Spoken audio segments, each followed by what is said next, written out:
Hi, everybody, and welcome to another fabulous Facebook Live. I'm Diane Ray, co-founder of the MindBodySpirit.fm podcast network, and I'm jumping on for another episode of Meet the Podcasters.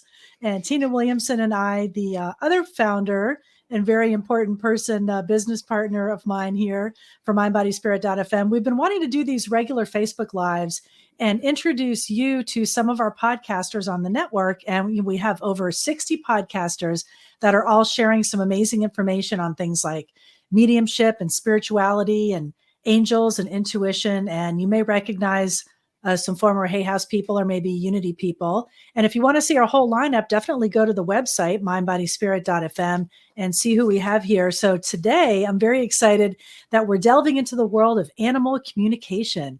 And we have an amazing podcast on the network. If you haven't discovered it yet, it's called the Animal Communication Podcast.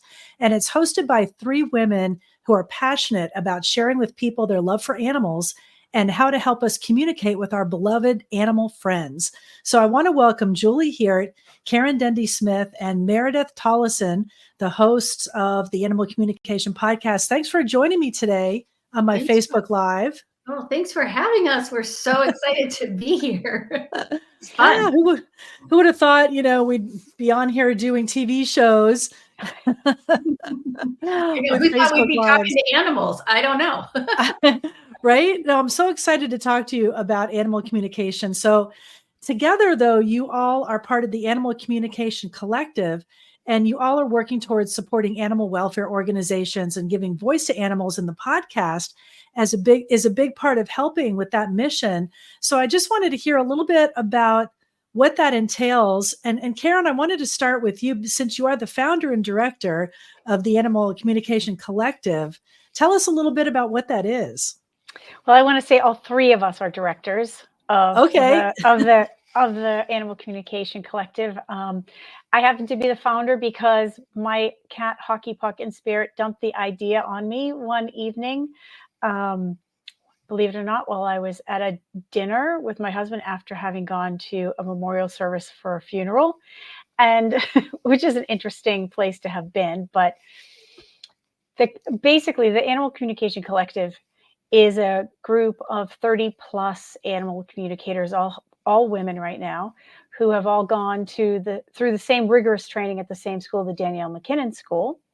And we, with the idea that came to me, which I'll share in a moment, but the idea is that we all came together to collaborate to help give animals a voice and help them be more understood in rescue shelters and sanctuaries, hoping that we would be able to enlighten the humans that are involved in these endeavors with the depth of knowledge and emotional capacity that these beautiful animals have as sentient beings, and to help create better partnerships and homes for them. So we all work together running these events, more than monthly now, at least once a month, for rescues and shelters all around the country.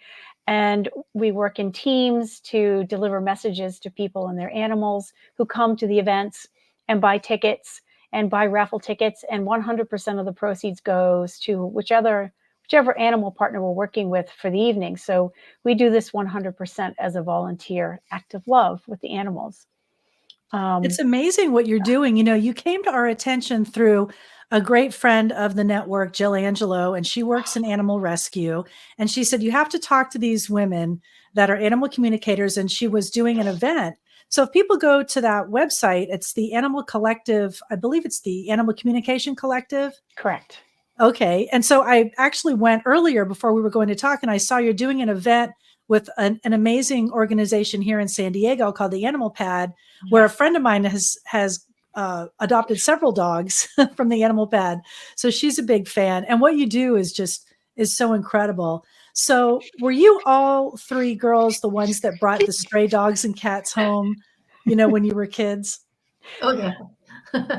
Absolutely. I'm sure we all have stories, or even talking to like the bugs. Like I had a pet rabbit, but when I was a kid, but also talking to like the bugs and whatnot in the yard and the dandelions and all of that too. Yeah, that was me. I'll let Mare and Karen talk a little bit more too about their experiences of strays.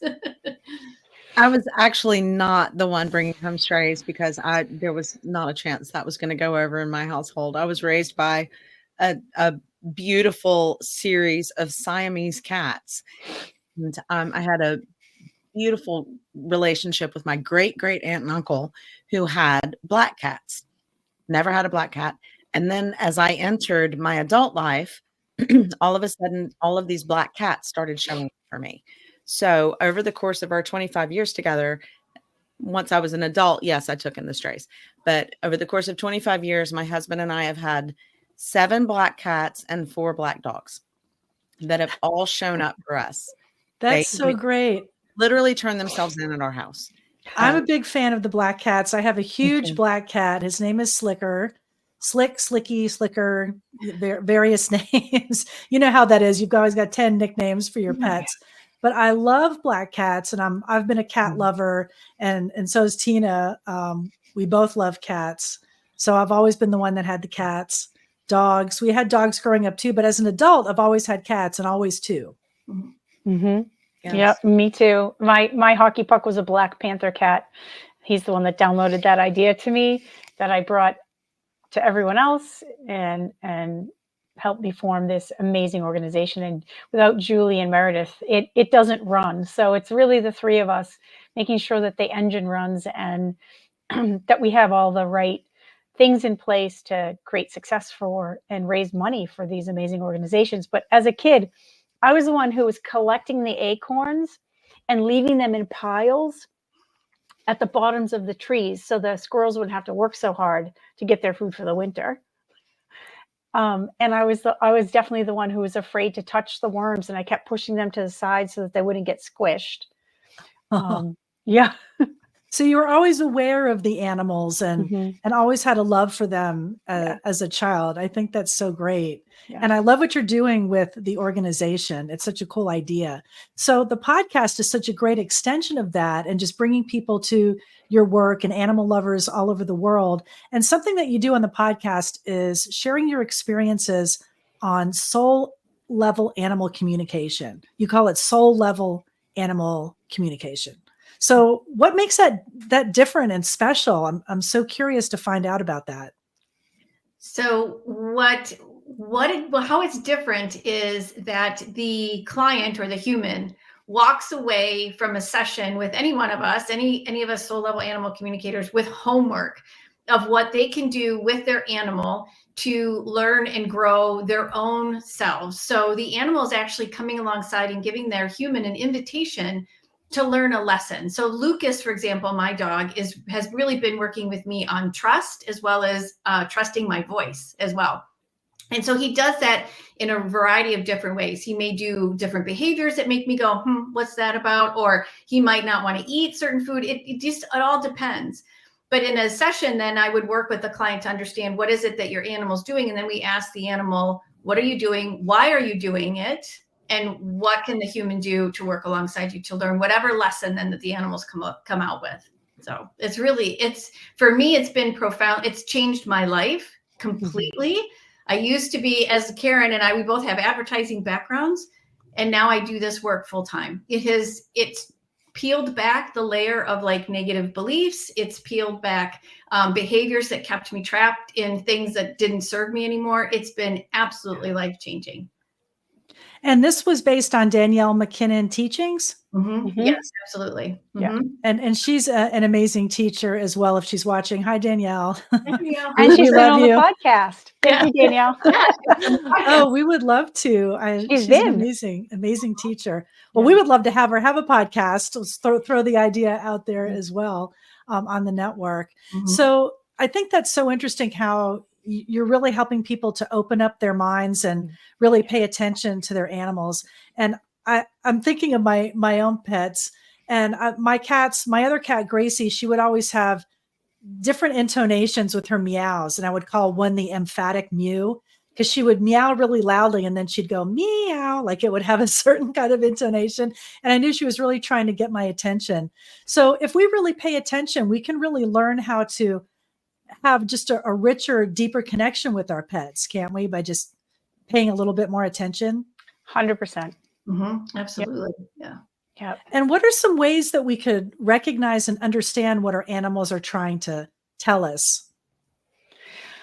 Some of the ways that we recognize, I mean, it's very interesting. There are a couple of approaches. Sometimes they will, what we call, model a behavior that you might be arrested by in some way because it touches your heart, or it makes you think, wow, I wish I was more like that, or I can't believe they have so much courage. Something that they're modeling that stops you and catches your attention, so that you think about that for yourself. The other thing they might do is mirror something. And a perfect example, my cat Dia mirrors because we have resonance. Our animals and us have resonance. It's why we are kind of physically drawn to each other. And in my case, she has a very sensitive digestive system, and a lot of emotion gets stored in the gut and gets tightened up in the gut. And for me, I had an ulcer when I was a teenager and in college, and so I have a lot of emotional gut stuff too. And so if I'm not really paying attention to myself and I start spinning out of control in that way, or I start clamping down on myself, inevitably she eats too fast because she's feeling my stress and then throws up. That's So when so she throws interesting. up, I have to stop and ask, what's actually going on in me that I've missed? And, a lot of the times there's resonance there. I've noticed that. I have a friend that is so anxious, and every pet, she's had a couple of dogs since I've known her, and they've always been anxious dogs. Right. Like they're picking up on her energy too. Exactly.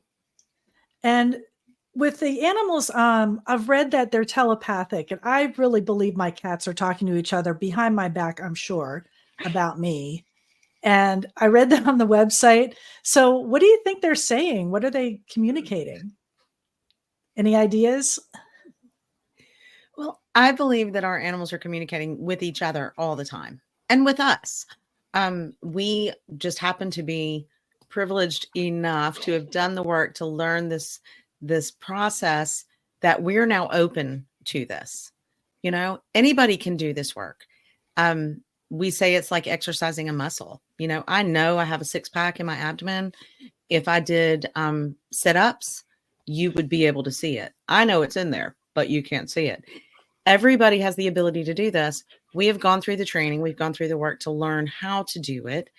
And now we're open to the fact, actually, that our animals are communicating with each other. They are communicating with us. They're actually knocking on the door of every human that they live with, going, please see me, hear me, understand me, giving all sorts of signs and symbols and communications in that way. If we're just open to receiving the things that they're telling us, it's all energy, right? It's all energy. So whatever they're sending to us, if we're open to receiving it, we can then take that, work with it collaboratively with them, and see what the lessons are that they're working with us on. I've heard a lot of mediums say a similar thing, that, everybody does have the ability to communicate with our relatives and people who have passed. And it's kind of like you just explained, it's a muscle that you work, and some people obviously are better at it than others. But if we kind of tune in, we can all, experience that. And that's what you're sharing too, that we can all experience having a richer relationship and really communicating with our pets. Yeah, absolutely. We talk a lot about how we just recorded an episode that'll be out in a couple weeks about energy management, which is so key. So how do we quiet the mind in an effort to be able to tune into the cats that are talking? I very much doubt they're talking behind your back, Diane. I think they're trying to get you to join the conversation. But how do we quiet the mind to be able to do this work? And so we do episodes where we talk about how you too can do this work. We talk about what the lessons are that they can bring. And then we bring on other people that have other experiences in animal communication. We've had mediums on because animals come into mediumship sessions and people come into our sessions. The animals bring people across, which is always kind of interesting. Like, oh, didn't expect that. So it's just, we try to share a lot of different perspectives about what all this work can be, what it can do, and how it can help. So how do you handle the skeptics? Like, how do you handle people that just kind of roll their eyes or think that their animals don't have a rich emotional life or souls? I mean, I have no doubt that they do, but I'm sure there's a lot of doubters out there? Mhm. Well, one, I don't have to worry about any of those people actually booking a session with me, because if they're that skeptical, they aren't going to waste the money. So that's great. But besides that, in dinner conversation, or if you're at a party and it comes up and somebody rolls their eyes, I'm very careful about what I start with when I talk about my work. If I'm in mixed company, or we call it Muggle land, um, I just start with saying I do intuitive work. And if somebody hooks into that, I know they're open. And if somebody just looks at me blankly, I know they're not. Um, and if they start down a path, I just say, I'm really sorry you haven't had that experience yet. But when the time comes and you do, you'll understand what I'm saying. Do you feel And that way too, Julie and Meredith? Oh yeah, absolutely. And even too, and I do want Meredith to say this too, sometimes all of that, I do actually like to kind of, I'll say, poke the bear a little bit too. Like if they don't understand what animal communicator is, we actually prefer the word animal communicator or intuitive, because psychic has so much baggage to it. So if somebody doesn't understand what animal communicator is, I'll say pet psychic, because there's been TV shows with pet psychics, right? And I can tell, just like Karen was saying, I can tell if they're going to be resistant to it, but I'll just be like, how are you going to answer that question? I kind of like to, let's start that conversation and see what they have to say about it. It's not always, sometimes it can get a little sticky, but I also think the conversations need to be had, particularly what's going on with, how energetically things are opening up as we're all witnessing as well. I think it's time to have that conversation. Oh, I agree. Do you think so too, Meredith? Have you ever won over any converts? Yes.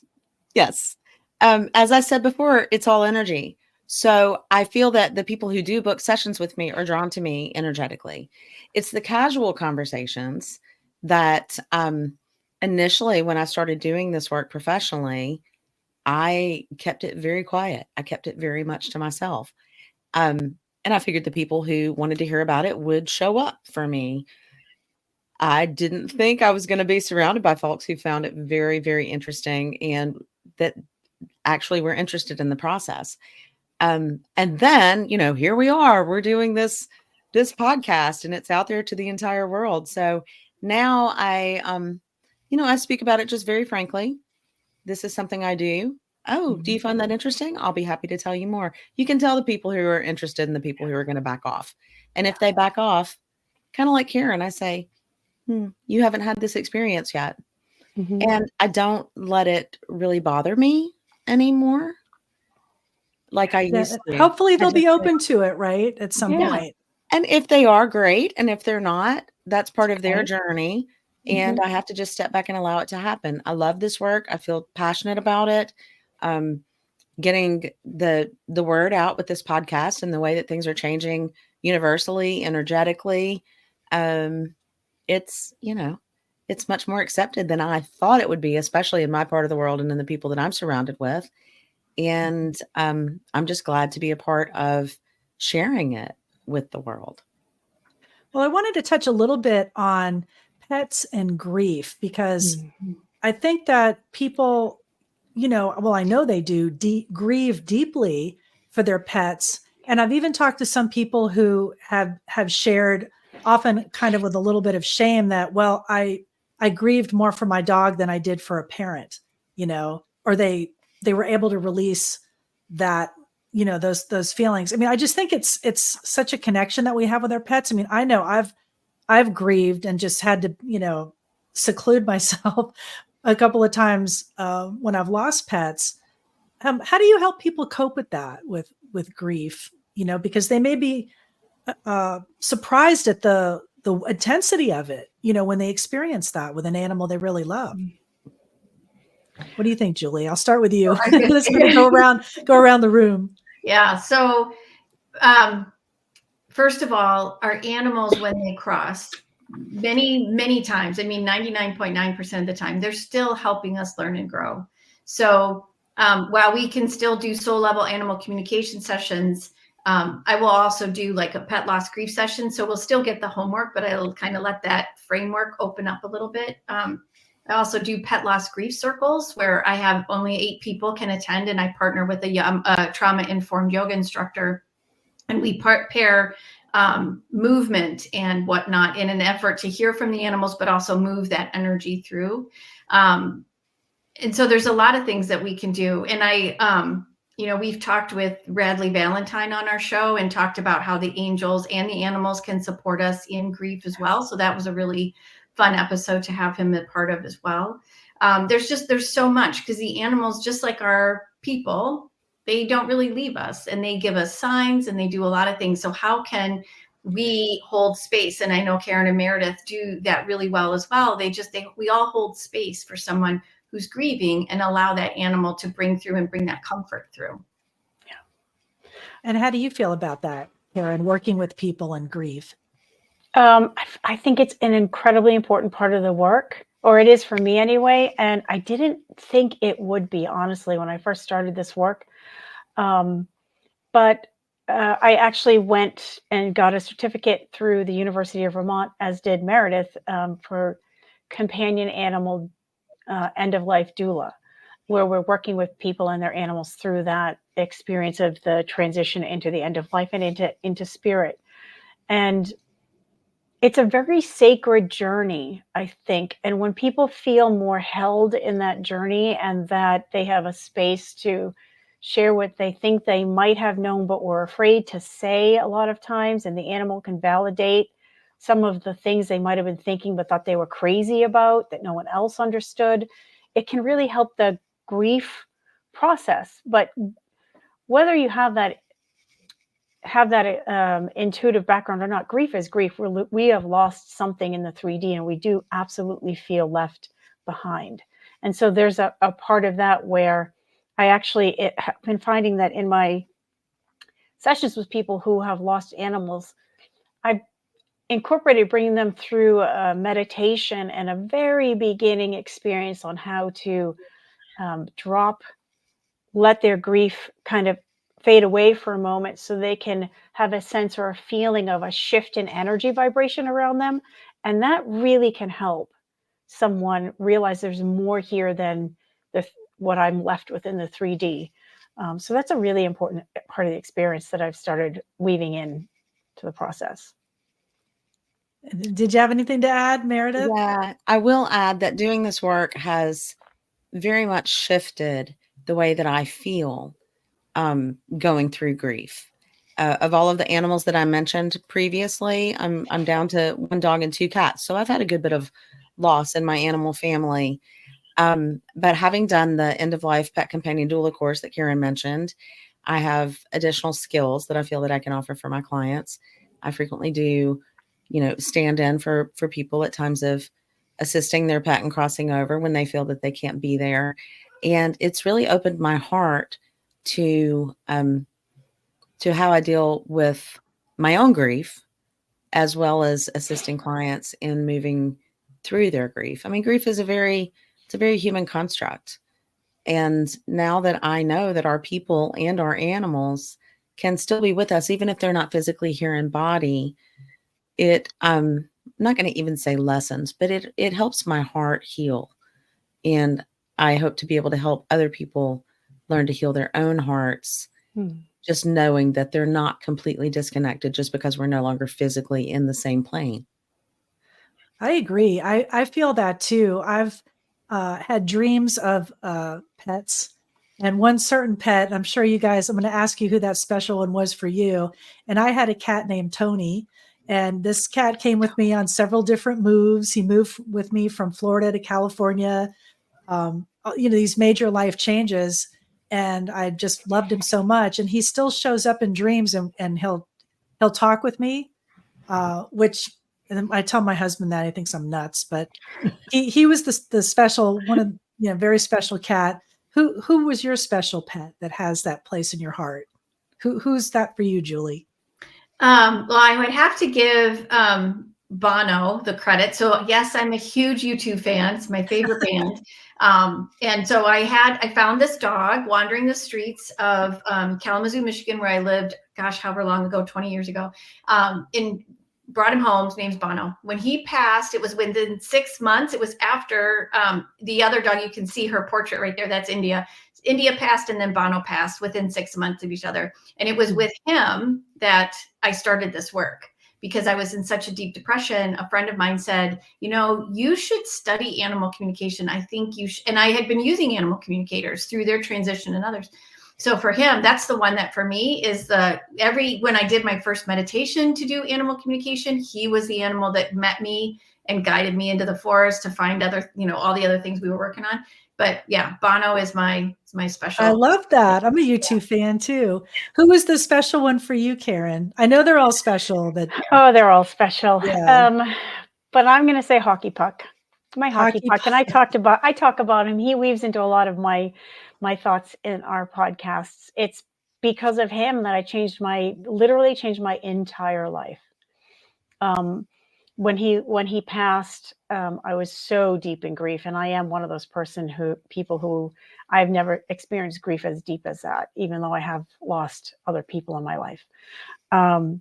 But he's the one that led me to Daniel McKinnon and the school. He's the one that downloaded the information to get us started together, creating the Animal Communication Collective. He shows up all the time on my phone when I'm not thinking, and I grab it, and it's 11:11 a.m., p.m., 1:11. It's insane how much it happens that I have screen grabbed every single one so that we could actually look at it someday. And he is the one that really, it's because of him that I walked away from a pretty lucrative, long-standing branding and design firm that I was a partner in, and to leave and do this work instead. So yeah, it's all because of him. Hockey Puck. I love it. And who's yours, Meredith? This has always been a really interesting question for me because I can't put my finger on a single soul animal. What I realize is that I can see now that each and every one of my animals has been working with me on a specific lesson at that point in time, at that place in my life. I will say I call Quentin my muse because a lot of behavioral difficulties with him. I became a certified dog trainer. I began studying animal communication. I call him my muse, but I recognize the value of all of the lessons that all of my other animals worked with me on and are still working with me on. It's like I call one in, I call Vader in when I need to work on a particular thing. I call Boris in when I'm working on something else. And I keep Quentin on my shoulder, kind of helping me remember why I'm here and the pain and the struggle and all of the efforts that he and I put in together and how much we grew together. So that's a roundabout way of saying they're all my soul babies. But they are. Yeah. I know it's hard to pick one, but there's some that just have a special place in our hearts. But I'm so glad that you could talk to me today and share this time and share the Animal Communication Podcast. And I hope that people will either come to the website, mindbodyspirit.fm. There it is, the bottom of your screen. And definitely follow the Animal Communication Podcast. Make sure you don't miss an episode. You could also listen to all the older episodes if you missed any right from the site there. And subscribe and follow wherever you get your podcast. And thank you so much, ladies, for joining me today and sharing your stories. Awesome. Thanks for having us, Diane. It's such a pleasure to be part of the mindbodyspirit.fm family too. So thank you so much for everything. Oh, we love you. Oh, we love you. We love being a part of this. It's been life-changing. It really has. Yeah.